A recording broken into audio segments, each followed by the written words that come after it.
Hello everyone, welcome to our video. Today I will show you how to take two pictures in BeReal app.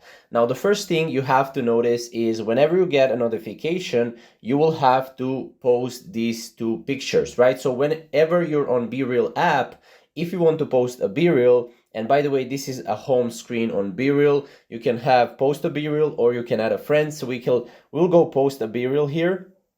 And then as you can see, this is the first picture. We click on the first picture, we post the first picture, right? And then we have to post the second picture, right? Now the second picture, as you can see, we also posted right here. And right now we have two different pictures on BeReal, as you can see right here. Then we can download these pictures. On the left, a little bit on the middle of the screen, you have a download icon. We can download these pictures, right?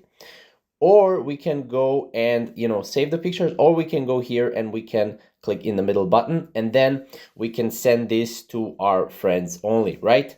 As you can see, we're posting our BeReal, and that's pretty much it. So that's how to take two pictures in BeReal. So first of all, you're clicking on the first picture, you're screenshotting or you're taking a picture, and then BeReal will automatically take your picture. So that's awesome. That's really awesome. It's really great app. And if you have any questions regarding this, comment down below and I'll answer all of your questions. Thank you guys for watching. We'll see you in the next video.